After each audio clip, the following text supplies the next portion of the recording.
This is just a story, no advice needed, from the forum called Just Know Father-in-Law, the subreddit. The time when my father-in-law told me to whip out my boob mid-car ride so he didn't need to pull over. This event happened pre-shiny spines. We have both since added armor plating. Looking back, I cannot believe I allowed this to happen. I can't believe I didn't dig my heels in and tell my father-in-law off. It's probably the moment I look back at with the most shame since I allowed it to even happen. A handful of years ago, I was a newish wife and mother at 23. Dear husband was similarly youthful and naive. We hadn't figured out father-in-law was a just no father-in-law yet.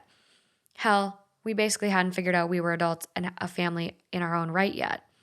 Father-in-law requested we take some leave and come visit his family in 3 hours from our hometown city, so his mother could meet his first grandson.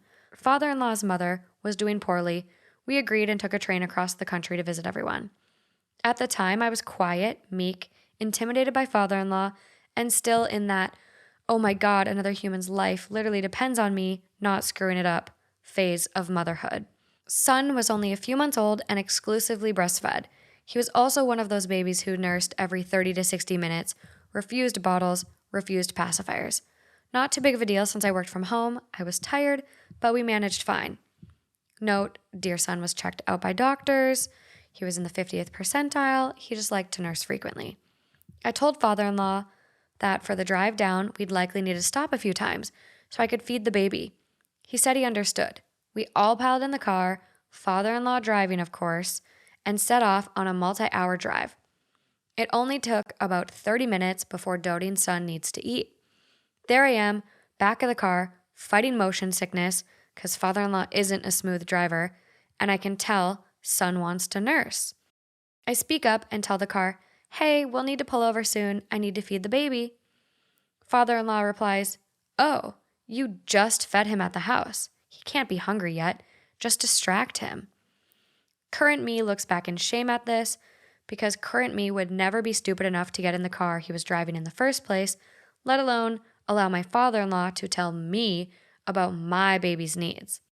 However, past me, new bewildered mom thought maybe he was right. He helped raise 3 kids and maybe son could be distracted. Yeah, that worked for like 10 minutes before we had to pull off at a gas station so I could feed the now screaming baby. Father-in-law gets out of the car grumbling, goes for coffee or something, I can't remember. Mother-in-law has enough tact to get out of the car too, so I can have a sliver of privacy, which is good because on top of still figuring out the nursing thing, I was super car sick from trying to distract the baby, so father-in-law wouldn't need to be inconvenienced by pulling over, and was worried I might puke all over the back seat. Son finishes up, I get myself sorted again, and have my hand on the car door to get out and walk around to try to shake off the nausea when dear husband, mother-in-law, and father-in-law all pile back in the car, and father-in-law declares we simply must get on the road again after stopping for so long. The jerk. It was like 7 minutes tops. Predictably, son needs to nurse again 30 minutes later. Father-in-law was not pleased. He says, can you just nurse him in the car? I was shocked. I told him we need to stop. Dear son was only a few months old. Babies eat frequently. I think I asked him how I was supposed to do that. He said, quote, just lean over the car seat and feed him so we can keep going. Yep, he basically said, I cannot be inconvenienced to stop again and allow my grandson to be fed. Instead, daughter-in-law, why don't you just whip out a boob, perch yourself in a precarious, revealing, and also dangerous position so I don't have to stop the car. To my everlasting shame, I did. I fed my son in his car seat. It was humiliating to have my breast hanging out like that, and painful because of how I had to position myself, on my knees, leaning over the car seat. Where was her seatbelt at this point in time? It's plastic digging into my side to reach my son. I'm sure she didn't have her seatbelt on. Of course she didn't. Of course she didn't. I felt so alone. Dear husband didn't come to my rescue. Mother-in-law didn't speak up, and I couldn't find my own voice to express my disbelief in the situation.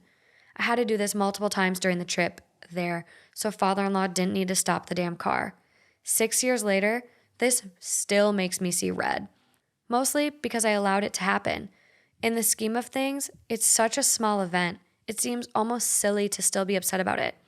Dear husband didn't even remember at first this happened. In his defense, this was also the trip his parents told him they were divorcing. Yes, dear husband should have done something. Mother-in-law should have said something, but I never should have complied either. Happily, husband and I have grown shiny spines since then and embraced our adult status. And husband is now mine and the kids' greatest shield from his father. Father-in-law and I now have virtually no contact, and he has no relationship with our children. I would have flipped out. I now see there was a lot of dynamic going on in the car. Oh my God, sounds like a war zone. It does. But to enable the asshole to continue was moronic. They should never have gotten in the car with him. No. And the mother-in-law should have let them know exactly what they were stepping into. Yeah. I mean, what's with They her? got blindsided by what sounds like everything. Well, the mother-in-law knew they were going through a divorce. That's what I mean. They were blindsided, the couple. Absolutely. It ended well, but like, They got lucky. yeah. It could have been ugly. Oh my God.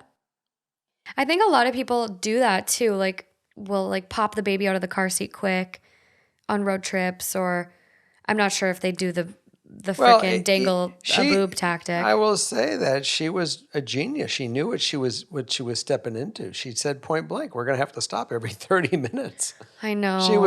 She was clear about it. She knew what she needed to do. The sad thing was that she just didn't have the inner strength to She was, yeah. to pull her and say or tell him, "Listen, guys, go have a great time. I'll take a cab and I'm going to go back home." Oh my God. Or just, they should have driven separately. Like I know they took the train there, but the mother-in-law probably had a car. There was probably two cars. Her husband didn't back her up. No, and she says that. It's very apparent that it's hard when you, I think, grow up, this is her father-in-law. So it's even more of a place where if it's your in-laws, you're not really in a position to stick up for yourself. It's easier if your partner does it for you. Later it becomes, that's where years Yeah. of seasoning of that relationship where that dynamic works into it. Initially, it's not really your job. It's tough, but he didn't come to her rescue. He didn't. And it sounds like, having a dad like this, he probably grew up with some issues. Dude sounds very self-centered, for sure. Very, very self-centered. The father was an idiot. Yeah. Like you knew what you were signing up for. No doubt. You're selfishly putting this woman and a newborn baby through this road trip to selfishly meet your needs of your grandchild meeting your mom. So buck up and you know what you signed up for and pull your ass over. Ridiculous. The guy's an asshole. My biggest thought is I hope the son doesn't have any of the father traits as he gets older. No, and it sounds like he's really stepped up and they've grown their shiny spines. I love that saying. But it's sad because he doesn't have a relationship with their kid. Like, thank God. But it is still sad, like, that people act this way and are just such shit parents that they then miss out on being grandparents because of it. It's an atrocity. Bad behavior. It's one of those red stamps. You can't fix stupid.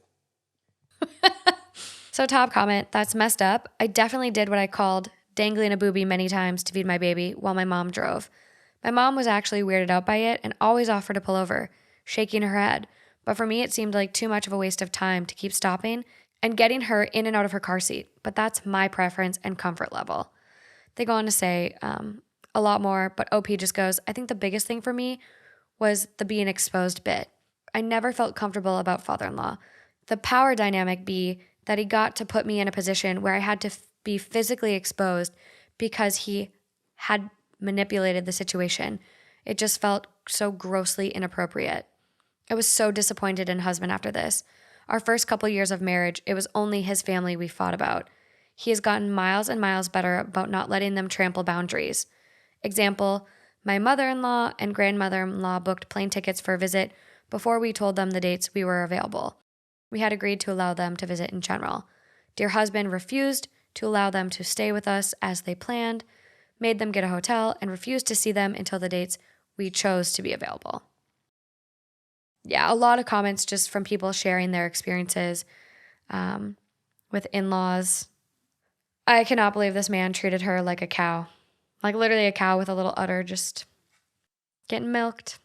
I'm just going to say, she clearly knew what's right and what's wrong. Yes. And these other people that do their little song and dance by coming out of seatbelts, pulling the kid out of the seatbelt, Don't pull your kid out of a seatbelt. all this stuff. It takes a split second. This mom knew right from wrong, and I'm glad that she has backbone now. And if we learn anything, is get your backbone early. Yeah. Don't compromise the safety of your family and your children, because other people are trying to put pressure upon you. Stand your ground. Mm-hmm. That's the moral of the story.